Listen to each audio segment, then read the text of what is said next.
I've been an obsessed student of self-development since 2007 and have traveled the world coaching purpose-driven, high-performing men since 2013. Entrepreneurs up to the multi-billion-dollar level, investors, public speakers, bankers, doctors, psychologists, military. This stuff works for them, so I'm confident it will help you too. So if you're the kind of person who's interested in building positive momentum, or if you're even just curious, this is the video for you.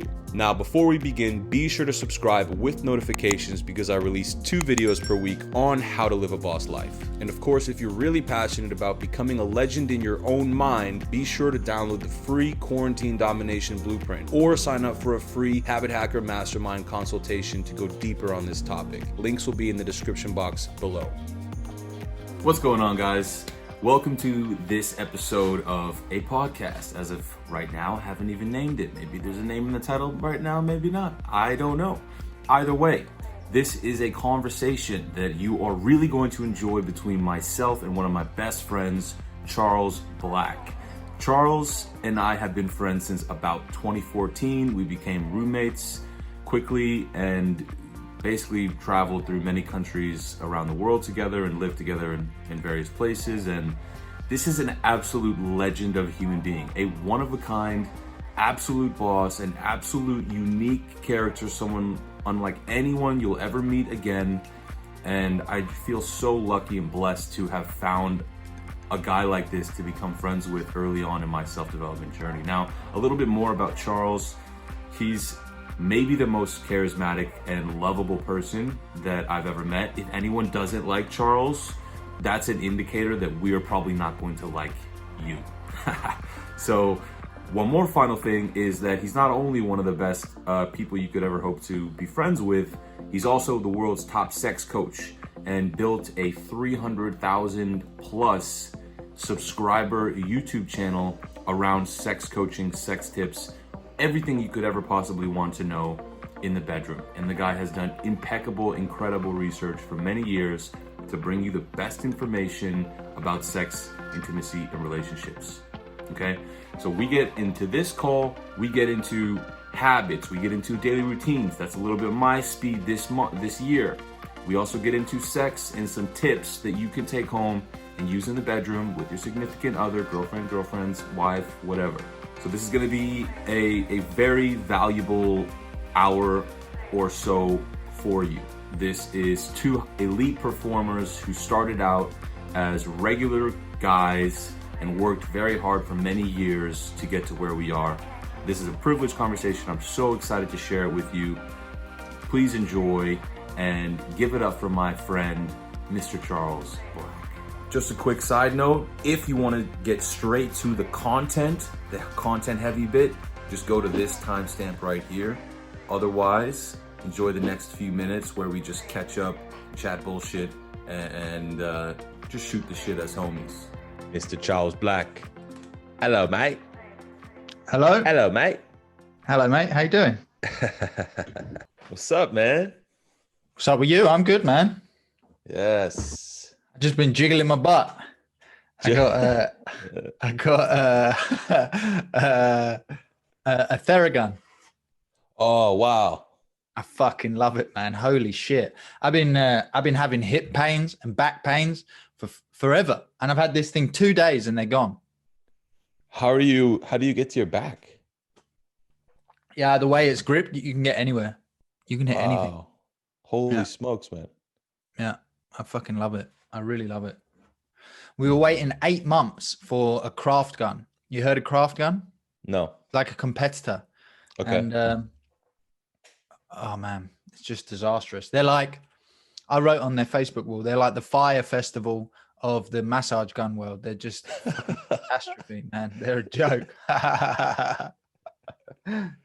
Wow. So have you been hitting the gym? Are you yeah, man, I'm jacked as fuck. Are you? Let's go. What program are you doing? Superhero. Yeah. Yeah. I'm strongest I've ever been, man. I'm like doing 5 reps of 91 kilograms on incline bench, doing on the chest machine, doing like 6 reps of 140 kilograms, doing what else am I doing? I don't know, a lot of shit, but I'm the strongest I've ever been on every single exercise. That's fucking awesome, man. And you? And I just eat burgers. I just eat 8 burgers every day. You told me that, just straight burger meat. Yeah. Now I've had A little bit of jalapeno, you said. Exactly. Sandra's mum was upset with me for not eating any greens, so I added some jalapenos and pickles. Gotta get your greens, man. Yeah. Everybody knows pickles is like prime #1 choice. Get your greens in. And how's things with you? Amazing. Yeah? Yeah, I didn't get a chance to before noon. But I got my workout in, bro. I put on my I'm rich bitch turtleneck for you, bro. My wealth attraction turtleneck. Oh man, I just realized I'm the same color as my curtains. Oh well, it is what it is. Yeah, that's fine. Yeah, man. I might throw on a different top quickly. 1 second. That's cool. Oh. There you go. Get some contrast in this bitch. There he is. Yes. Hey, man, you know what's cool? What? This might be our first podcast, and one day we're going to be fucking famous. I'm famous, man. I don't know what you're talking about. Oh, you're right. Sorry. I meant we, though, like me too, you know, alongside you. I forgot you were famous. My bad. Shit. I'm joking. No, you know, that's not a joke though, for real. I was thinking about that last night. I got recognized for the first time on the street like 2 days ago. Wow. Who was it? As his dude? Some random dude, yeah. Random dude. He's walking past me. He's like, "Hey, Charlie." So, hello? Do I know you? He's like, no, I just know you. I got your books and shit. I was like, oh, cool, man. How's it going? Wow. I'm like reading books again because I'm reading that book, June. You know that book? No. Oh man, it's fucking great. It's June. Great. Dune, Dune, like a sand dune. Yeah, I've heard of it. Yeah. Oh man, it's fucking great. It's a fucking great book. It's because I started. Someone told me the movie's was coming out in November, and like everyone, like all the Silicon Valley geeks, they're like, "This is the best book ever. This is awesome. Like no book is better than this book." Fucking and then nerds. Tim Ferriss was talking about it. He's always saying it's like his favorite book. Ryan Hall, you know him, the jiu-jitsu guy? Yeah. Do you ever listen to Lex Fridman's podcast? Uh-huh. He was on there. He was talking about how great it is. Lex Fridman was talking about how great it is. I was like, Lex Fridman's great. Yeah, I love him, man. He's a bit of he can be a bit lovey-dovey, but yeah, he's fucking great. He's got. That's just like that robot programming they put in him to make him seem like a real human. Yeah. They turn the dial up too high on the empathy. True, man. Yeah, absolutely. Oh yeah, and so the movie's going to come out, but and I wanted to read the book before the movie came out, but they postponed it till end of next year now because of COVID. But yeah, I read like 100 pages and then I started smoking weed again. Just fucking wasn't reading shit, man. I was just watching. I would get to like 8 p.m. I'd puff on the vape. And as soon as I puff on the vape, I'm done, man. Like I'm watching podcasts I've seen 5 times. I'm just watching Alex Jones returns to Joe Rogan again for the 6th time in a row.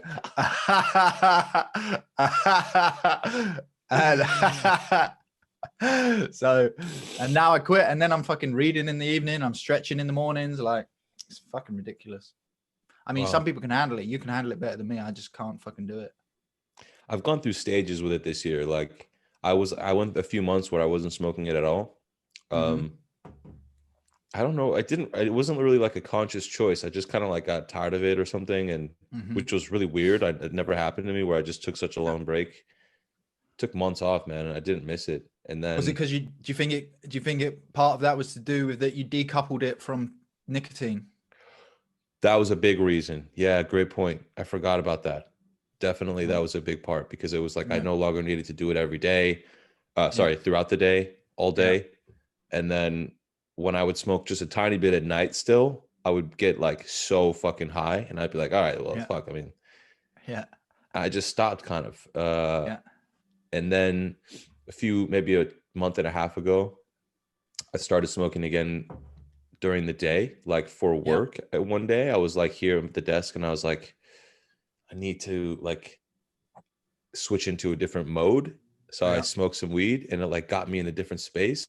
And I feel like now that I see a little bit more clearly from both sides, I think there's benefits and drawbacks to both. Hey, big shocker, Alex. You must have discovered something new here. Wow. Benefits and drawbacks to both weed and sobriety. You heard it here first, folks. Breaking news. But yeah, I definitely think there's some creative benefits when I'm doing certain types of writing work or brainstorming or on the whiteboard or kind of vision planning, that kind of thing. The weed is really helpful. Mm-hmm. But if it's like, it does muddle up my focus sometimes, where like where I would have been able to articulate myself clearly on weed, it feels sometimes like I'm not able to do that as well. And I was smoking weed for many years unaware of that. So yeah, man, it's fun, dude. It's been a great year. So look, we're just gonna cut somewhere in here so we don't have to kick this off officially. I'll add some intro later. Just like I'll just cut from some point, any point that's comfortable. But I am curious to hear, because this whole year has been about habits and discipline for me, and for the clients. What are your habits like right now? Because you've been pretty consistent since I've known you, as far as like, you make up your mind, this is what I want to test right now, whether it's a new diet or some, I don't know, sauna this amount per week or something. And you like seem to decide, prescribe yourself like the test, and then you just kind of implement it and execute. I never really see you not really in control of your own willpower to do those things. Maybe you used to have it in other ways with like drinking or whatever. I'm not sure, but you always you always were able to do those things. So what's your routine like right now? Well, let's see where to start. Well, my diet at the moment is burgers, as you know, 8 burgers a day, once a day. If I'm feeling frivolous, I'll have an extra bowl of blueberries afterwards. Wow. And I've started adding a teaspoon of honey as well. I have a teaspoon of honey before bed. I have 1 meal a day for me, because I don't know if it's something about me, but when I eat, I crash. And when I don't eat, I'm very focused, especially when I'm eating. If I'm just eating basically close to like keto, mostly meat sort of thing, then my hunger throughout the day is not that bad. So when I don't eat throughout the day, then I can just power through like 8 hours of work, get everything done. And then I go to the gym, as that's like a little celebration for the end of the day for me. Wow. Because I like to go to the gym, and I prefer to go to the gym fasted as well. Then lift, come home. Well, I mean, my habits have changed throughout the year. For example, I get up every day and I stretch. And that helps a lot, because my hips get tight if I'm sitting all day and stuff like that. So I stretch every day. I stretch mostly my hips and my shoulders, and that helps a lot and allows me to be more comfortable throughout the day and get more done. And then I used to do this thing called what is it called? The Artist's Way. Remember? Did we spoke about that? It's like a type of diary, and you just sit down and you just start writing. So you just let your pen flow, and then you just write whatever comes to your head without thinking about it. So sometimes I might be sitting here writing, my back aches. Nothing is coming to my mind.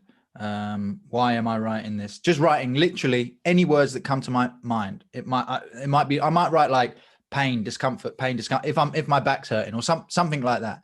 And then you just keep writing, and then like this, you'll suddenly get onto this train of thought of something that's very relevant to you. If you just keep the pen moving, cool stuff will start coming out, and things that you that have just have been pestering you, but they're just below the surface, when you start writing freehand like that, for some reason they come out.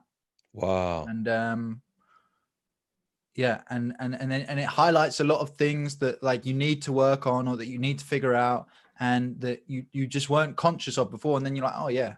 Not every time. Sometimes you'll write and it will just be nonsense for the whole, and you just fill out 1 or 2 pages each day. That's it. You don't need to do too much. Is that like a length thing or a time thing? Length. Yeah. Okay. Yeah, length. Doesn't take too long. pages. I mean, if it takes too long, then cut it to 1 page. Just set yourself an amount that is not overwhelming. I mean, a good rule of thumb is to set yourself an amount where you get to the end and you think, I want to write a bit more, but don't let yourself write a bit more. Do you know what I mean? Just it's much better to get to the end and think, oh, I'd like to write a bit more, than get to the end and think, oh, finally, I got to the end of that. Thank God that's done. You know, so that you're looking forward to doing it the next day. Absolutely. But now I'm writing a lot. I'm writing a lot of emails to my list. And so now I'm not doing that artist way diary anymore, because my time is my time is blocked from when I wake up to when I go to sleep at the moment. And the mornings now I study writing, good writing, and then I write an email. Wow. And then I jump into work, and I use a Google Doc, and my my work day and my relaxation time is blocked out in a Google Doc. And I try and get all my most important tasks done at the very beginning of the day, when I have the most energy and focus. And then yeah, and then I work from like 8 a.m., 9 a.m. to about 3:30. Then I go to the gym, come home, eat my 8 burgers, and then I go for a walk, do a little stretch, work a little bit more, and then relax. Wow. And did I tell you about what I'm doing to train myself like a dog? I don't think so. No? No. Oh, we talked about this like, a while ago, I remember, but yeah. this concept. So when you want to train a dog, let's say you want it to sit down. You try to, ideally you would wait until it displays that behavior. You want to associate a trigger and a reward. So you every time it sits, you give it a cookie, something along those lines. I could go more in depth with this, but I'll just get to the point. So you want it, as he starts to associate that action with pleasure through the reward, then he does it more and more on command as that association gets tighter and tighter. So what I've done is each day I have a stack of poker chips on my table, and a money jar. And then every day I sit down and I set my time. I start off by setting a timer for 1 minute. And I've got lots of different colored poker chips, and they each represent a different amount of money. I set the timer to start for 1 minute. And then once 1 minute is up, I put a token for 1 in the jar. And that represents 1 cent, 10 cent, whatever I want it to be. And then once I've done that 5 times in a row without losing focus, then I increase it to 2 minutes. Holy shit. Yeah. This is from that thing you sent me earlier in the year, right? Yeah, a long time ago. You sent me like these studies like Yeah. on these forums of people testing this on themselves. So you adapted that? Okay. Yeah. Yeah. They were doing it with chocolate chips, but I didn't want to do it with chocolate chips. 5 1 minute bursts. Yeah. That's just to get the ball rolling at the beginning of the day, because to get it started is the tricky bit. So you want to set yourself a very, very small task that you can win easily and celebrate. And you celebrate that 1 minute work like you just won gold in the Olympics.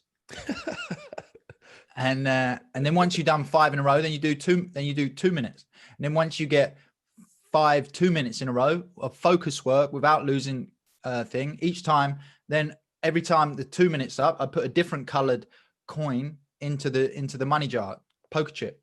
And then it goes up to 3 minutes, 5 minutes, 10 minutes, 20 minutes, blah, blah, blah. 20 minutes is good. I'd never go more than, would like to reward myself at least every 20 minutes for solid work.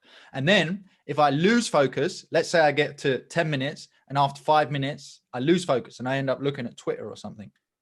Then I drop that, I drop the timer back down to 5 minutes because 10 minutes is too long for me to focus at the moment. And wow. I never ever beat myself up for not being able to focus for that long. I just bring it down to a level where I can focus, and then I celebrate those small wins again. So I never beat myself up. I just lower the target for celebration. And then even if I get to 5 minutes and then I lose concentration after 2 minutes, then I lower it down to 3 minutes and on and on and on. That's fucking genius. Yeah, it's great. And then the money that goes in the jar is worth something. And then for me, I set it up so that I have to spend that money on something frivolous because I don't allow myself generally to spend money. Some people may disagree, but I don't buy clothes very much, for example, because I think, oh, I could use that money on better things, but I do enjoy buying clothes. So that money that goes in that jar has to be spent on clothes, which is an extra motivation for me as well. Only clothes, or it could be something else if I think of something better. But right now I generally don't spend money on new clothes. I have a lot of clothes, like I have enough. So any money spent on clothes is very frivolous. So I just make sure all that money is going on clothes. is that like it makes it more of like a pleasure, like a reward, as opposed to like, oh, I'm going to invest that on in ads? Totally. Okay. Yeah. That's exactly why I do it. Yeah. And how much can you earn for yourself in a day? What's the most you could earn? Well, at the moment I'm testing like 1 cent per minute, or one euro cent per minute. So let's say, let me just get my calculator up. All right. This is embarrassing. So I guess in one day you might not be able to make enough to buy clothes. You'd have to wait for that. Because otherwise I'll go broke spending all my money on clothes. Right. Okay. You know? Yeah. But I could earn every $6 a day or something. And then every week that's like a new piece of clothing or something like that. Cool. Yeah. I like that, man. The guys are going to love this in the Habit Hacker Mastermind, bro. Yes. I'll send them a little picture of the money jar with the poker chips. Yes. Yeah. And then every morning I empty the money jar and count it all up and see how much I made the day before. You know? Yep. Yeah. So you do 8 hours of work before you even go to the gym, which you do fasted. That's pretty wild, man. Do you ever have, I like that you said though, but that's the workout as a reward. You enjoy going. Because my question. Yeah, because I don't take it hard. I take it easy. Like, I mean, you know, the workout I do, it's not like I'm not busting a sweat. I'm just lifting heavy weights, which I enjoy doing. That's crucial because we've been in HHM all year. We've been trying to balance the various habits, right, with work as well. And there's like seems to be a limit on the willpower battery. And oftentimes the pattern has been that working out and working in the same day, it's hard to get like a 10 out of 10 on both. Do you have any thoughts on that? Like the fact that some people, like if they worked an 8-hour day, they would not have anything left for the gym after that point. Or if they did like the workout before, they might not have everything for work. Yeah. I mean, but that for me, I never make, people may disagree with me, but I never make the gym horrible. And I've set it up so that as I was saying to you before, every time I'm the strongest I've ever been now. And pretty much every time I go to the gym now, because I eat right and because I rest right, I hit a personal best on every single exercise I do every single time, which is extremely motivating. And so that motivates me to go to the gym. And the other thing, like when I'm working all day, and I'm focused. I'm not watching videos. I'm not listening to podcasts. So also on my phone throughout the day, I have YouTube, Twitter, Instagram. They're all deleted off my phone. I delete them off my phone every single day. And then Wow. at the end of the work day, I download those apps again. And then when I go to the gym, that's some time for me to listen to some Joe Rogan or some whatever, Jordan Peterson or whatever I'm listening to that day. Wow. I get it. So you're giving yourself like that. That's like relaxed time almost. Yeah. In a way. Yeah. Most of my time, like, because I'm doing long rests between sets. So a lot of that time I'm just chilling, watching a podcast sitting on the weight bench, watching a podcast, chilling out for an hour. And my workouts only take an hour. Mm-hmm. Yeah. Wow. I like that, man. Extremely motivating. Hitting the PRs. That's key. Yeah. That helps me a lot. That motivates me a lot. But you have to eat enough protein to hit the PRs every time. Right. Which can be tough if you're not really, really watching it. And in the morning, are you studying copywriting? Yeah. Jesse, one of our guys in HHM, you probably know Jesse Byrne. Yeah, I think so. He's a boss. He's a copywriter as well, and he's got one of his daily habits is handwriting copy. Yeah. Have you ever done that? No. I write like, is he handwriting? Like he's taking. I've heard of that before. Does he take like a successful sales letter and then he handwrites it out by himself each day? Does he copy someone else's one or? So I'm not actually 100% on this. I know that he was doing it that way, and I think recently he showed that he was given he took a course and was given a bunch of prompts to write about like every day. Oh yeah. Oh, cool. Nice. I think he might be doing that right now, but yeah, I just write my own daily emails every day, which I love. It's like my favorite part of the day now is writing that stuff. Holy shit. I love it. Yeah, I absolutely love it. And what do you like? Who do you study beforehand? Ben Settle. Of course. Yeah. Brilliant. Basically, you have like sort of a Spartan habit or routine right now. I try. I mean, I slip up from time to time. But I really need a day off a week. It's quite tight. Yeah, I try to get it tight. Yeah. Okay. I've got a lot of stuff to do, and so my time, I can't waste time. Yeah, I just don't have the time to be able to waste time. So I've been just trying to figure out for a long time things to do to maximize my time, the time that I have. And then the things that have worked the most is scheduling my time in advance, using Google Calendar, schedule every moment of the day. This dog trick thing we were just talking about.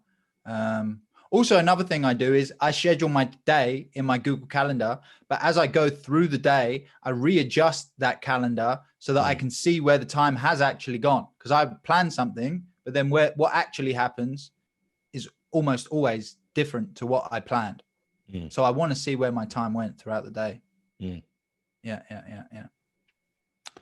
Are there any gaps in as far as your habits or anything like this, what we're talking about? Is there anything? I'm just curious because we've been thinking about it all year. Or is there any opportunity that you see right now to improve? Obviously you've done, the obvious ones that you can see right now. Maybe it's a bad question, but. Yeah. My biggest frustration is losing energy in the evenings. I get a lot done in the day. And then in the evenings, I still have stuff I want to do, but I hit a wall at some point, and I find it difficult. So if I could find a way to increase my energy and focus in the evenings, that would be great. That would be the only thing I can think of where I'm slipping at the moment. Have you tried breath work? Yeah, actually, that is good. I like breath work. I haven't tried that so much in the evenings, but that is a great point. I have this app called Breathwork. I think it's called. Do you have that? I do, I think. But my homie Joseph, he's a breathwork coach, and he included, like, I did an interview with him for the Benjamin Franklin method, and there's a couple of training videos in there which you have access to, so you can go in and peep those videos. Oh, awesome. He has 3 breaths that he includes: a calm breath, focus Yeah. breath, and a charge breath. Yeah. Is the charge breath anything like Wim Hof? Yeah, it's similar. It's a bit different, but Yeah. you can kind of like try it and tweak it, Yeah. adapt it for what works. But I was just thinking, because you're already waking up early, you're clean energy throughout the day, you're already taking advantage of fasting, you're already eating clean, but you're also working for that long. Yeah. Plus you get the workout in already. So I was trying, like, what else can you do to maximize your energy if you've already done all the right things? I tell you what has helped The actually breath in the work. last 2 days is that theragun as well, that massage gun, because if I sit too long, like I'm working, even if I'm standing, I just get uncomfortable. And then if I do 2 minutes of that, then I'm all loosened up again. And I can just get back at it. Wow. I mean, it's early days. I've only had it a couple of days, but it feels like that so far. Interesting. Yeah. Sometimes I'm sitting here and I'm like, oh man, I just can't do anymore. I just need to get out and do something else. Now I just, and I'm feeling great. Amazing. Yeah. Yeah. But don't hold me to that, because I'd be curious about the breath work. Let me know if you try that. Yeah, I will try that in the evenings. I definitely try that. Definitely, I will try that. We've talked about habits. Shall I say what I do? Yeah, I'd love to talk about that now. Yeah. Okay. Yeah. All right. Yeah. So I am, depending on who asks me, some people I say an intimacy coach, some people I say a sex coach. To your audience, I guess I'll say a sex coach. And yeah, I just teach guys how to master everything you would want to master within the bedroom. How to give women pull. What was that? Was that your end or mine? You just like glitched out of me, bro. Oh, okay. I got a beep in my ear, but okay. Yeah. How to give women multiple orgasms, how to make them squirt, everything you would want to do within the bedroom. How to last longer. And, yeah. How to last longer, how to improve your erections, everything like that, like, cause it's like, I look at it, it's like you've got all of these. A good life is a puzzle. A good life is a big puzzle, and you've got all these jigsaw pieces for the puzzle. And, you're teaching your habits and your success mindsets, and you're helping guys with charisma and stuff like that. And that is a big, massive piece of this puzzle to a good life. And then you have the relationship piece of the puzzle. And then part of that is mastering everything in the bedroom. So I want to make that as complete and easy for guys as possible. Yeah. So that's what I do. And that's what I've been doing for 4 years. I built up a YouTube channel. It was like 300,000 subscribers and 40 million views. It was getting bigger. And, but then about a month ago, YouTube just shut it down. I just came home from, our friend's house, Sanders, and I got a text on Instagram from a guy, and he was like, dude, where's your videos? And as soon as I read that, I was like, oh man, I know what it is. And I checked it, and the channel was gone, but I didn't have any warnings. I didn't have any strikes. I mean, I had, but not in a long time. Yeah, just random. The sex content too good for YouTube. Yeah, exactly. Too spicy for YouTube. Too hot for TV. Yeah, so wow. And how many videos did you have on there? 101. Yeah. I mean, you've been going hard, man. Those videos were like insanely well researched. I couldn't believe like the effort you were putting into them. Like, fuck, man. Even just from a couple of tips that you gave me back in the day, kind of in the early Dawn of Desire days, a couple tips completely changed a lot of girls' experiences from there on out. For me, like all of the advice out there it's always so esoteric and so woo-woo, and there is a time and a place for that and a discussion in that sense, but I just really wanted to take everything of that and break it down into, just as straightforward and non-confusing and as practical advice as possible. And that's what I tried to put out on YouTube. And yeah, I think I did. I mean, people liked it. But yeah, so yeah. But now, yeah, I've put all those videos up on my website. Yeah. So people can still access them. They can still, they can access some of them now for free. And then the majority I give as a bonus to people who purchase my book as a way of saying thank you for everyone who supports it. Do you want to plug those areas? How do they get the free vids? How do they buy the book? Yeah. I've set something up for you and your readers, your followers, listeners. So that to get access to 6 of some of my most popular videos, you can just go to donofdesire.com/Alex and sign up there, and you'll get access to your free videos. Yeah, Amazing. Yeah. We've got how to lick pussy, how to get more blowjobs, what women want in bed, how to thrust to give her a little bit more satisfaction and last longer yourself at the same time. Yeah, 3 touches to turn any woman on. Yeah, wow. It's good stuff. Yeah, it's good. Wow. It's good videos in there. The hits, man. Yeah, the hits. Classics. Hell yeah. Amazing content. Definitely check that out.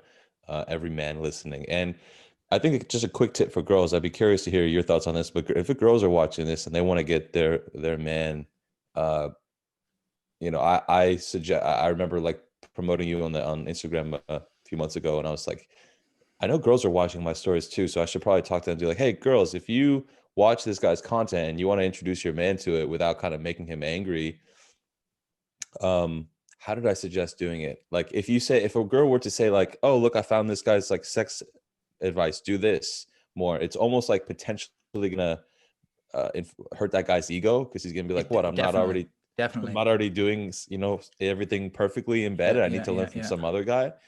But how would she, I can't even remember what I said at this point. What do you suggest? What we've suggested and what has worked quite well for the women we've suggested to is don't suggest it. Don't say I'd really want to try this. Sort of mention it offhand, and like someone else have the file on your computer or something like that, or an article up, and then when your partner says, in a way that he's going to see it, and when your partner says, what is this? And be like, oh, Susie from work, she won't stop talking about this guy. She said her partner found him, and now she doesn't want to leave the bedroom, but I don't know, it seems silly to me, but whatever. And and that way you're not pushing it on him. You're not attacking his ego. There's no potential. Yeah, exactly. Yeah. Genius. So there you heard it here first, ladies. There's your hack to get your man on the Dawn of Desire train. But for them, I know that there's mostly men listening right now or watching. So yeah, I mean, I think we should maybe talk a little bit about the common psychological reasons or I don't know, flaws that lead to bad lovers in general. Yeah. Can we talk about that? Yeah. I mean, I would say, first off, the 2 biggest problems, like psychological, stems from the fact that no guy's ever taught this stuff, man. They just don't have a clue. Like nobody, like your mom doesn't know, your dad doesn't sit you down and say, look, this is how you stimulate a clitoris, son. Your dad didn't show you that? What did you do on your 10th birthday, dude?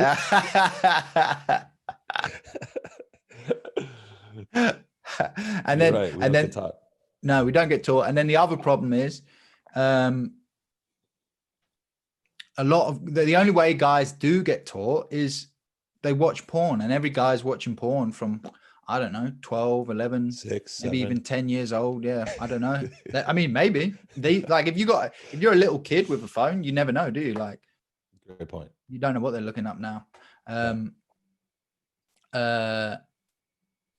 I mean, the stuff you're learning in porn is like, it couldn't be, if you really want to satisfy a woman and you want her to really want to continue rolling in the sheets with you, then the last thing you want to do is copy what you see in porn. If you watch porn, you think like you want to smash into the bedroom, take a running jump, land in a pussy and pound her as hard as you can for like 30 minutes straight in every different position you can imagine.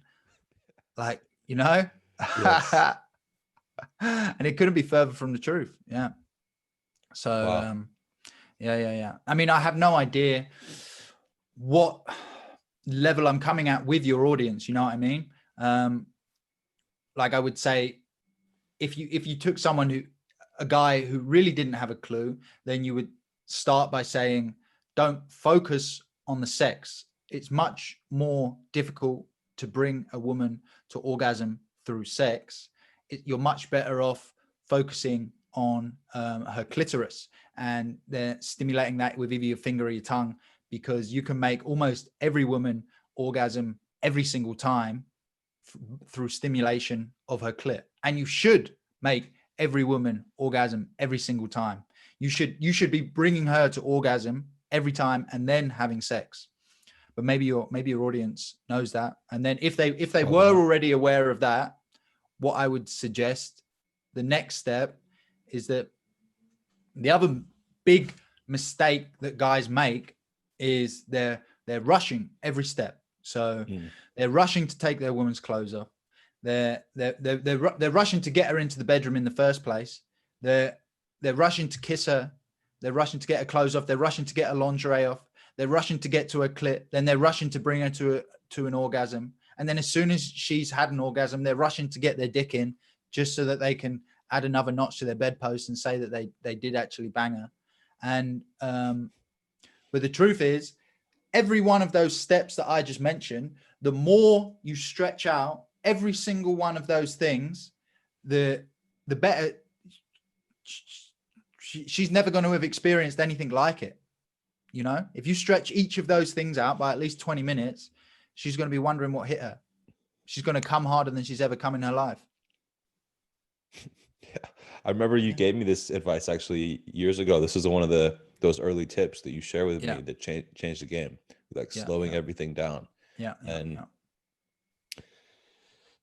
I mean, that's very practical stuff. And do you think that is there any kind of overarching archetypes of bad lovers, like, you know, that kind of, or good lovers, but kind of, I'm trying to get at what the mentality is beforehand that they, in their mind, sort of. I would say the two biggest phrases, archetypes, I don't know how you want to put it in your mind, is teasing, teasing, and being a dominant man. And you want to add teasing to the more ways you can tie in teasing into sex, the better you are. It's all about teasing. You know, a lot of great sex happens before you even get into the bedroom, because you want to be building up, and through teasing, you build up that tension. So you want to be building up that tension all the time. And then the other thing is to be the dominant man. And I don't mean, when I say that, you could get the wrong idea and think I mean going domineering crazy. Yeah, and 50 Shades of Grey immediate as soon as you get into bed with a woman. And that's not what I mean at all. But a dominant man is the most common fantasy of a woman, to different scales. But a lot more have even more. If you've got slightly dominant over here and 50 Shades here, and then really extreme stuff over here, then women are way more on average over in this direction than you would guess. But you have to be careful the way you introduce it. Oh yeah. What I would say is, here's what I like to say is that when it comes to the bedroom, you can be too soft and too slow, and you can be too fast and too aggressive. But if you start off too soft and too slow, you can always amp it up a bit and become more aggressive and more and speed it up. But if you start off too fast and too aggressive, you can very easily mess things up in an irreparable way and ruin your chances with the woman. So it's always better to start off on the lighter side and then very, very gently ease into that direction. And with the dominant stuff, like I said, there is 50 shades of gray, but when I say it on the lighter side where you want to begin, I basically mean a man who leads, a man who takes charge. And a metaphor I like to use is like tango dancing or salsa dancing. And when you watch that, if you watch a good tango dance or a good salsa dance, the man is not throwing the woman around, but he is leading. He's just subtle movements. It's subtle movements. Yeah. He's directing her and she's following him. And that is the beginning of dominance. You're not forcing anyone to do anything. You're just leading the way and they are coming with you. If they don't want to come with you, then they don't come with you. But if you do it correctly, then more than likely will come with you and appreciate it a lot. See, this is kind of what I was hoping to get to, because it feels like we're at peak pussification of men that I've ever seen. There's so many men who are just absolute pussies. Forgive me, mom. But look, this is what it is. And it's, look, on one hand, I think it's funny because now I'm out of that category. It didn't used to be, but now that I'm out, I'm like, haha, thank fuck, I'm out of that zone. But also I worked fucking hard for it. And I'm just like, if I see someone who's in that peak pussification as a man, and they don't lead, they don't have their own opinions, they don't think for themselves, they don't say what they believe or think, they don't say what they want, they're just this shell of a human. Like, that person is likely not going to be a great lover in bed, probably not going to be very almost comfortable to lead. I think there's probably, so if you can kind of have that understanding already. So it's like, if you are that guy, what the hell do you do? Because you don't have the confidence to take that leap. You don't have the confidence to lead the way. So what the hell do you do? And so I like to suggest, and you don't have to do it from me, you can do it from anyone, but find someone who knows what they're doing, take their advice, a structure that they are providing you, so you can outsource your confidence to them. You don't have to worry about what you're doing because you're taking your information from an expert, whoever that may be, and you can feel confident in the guidance they give you and follow the steps that they provide you, which will allow you to act in a confident manner, even if you're not sure what to do yourself. Yes, that's brilliant. That's brilliant. It's like borrowing. I love that. I always think about that, the concept, borrowing confidence from someone who's already got it. That's what I did on this mentorship call. I just did the $100 a minute business mentorship call. Was really me borrowing confidence from him. That's what I paid for. Totally. And now I can just move forward with my business knowing this is exactly what I have to do.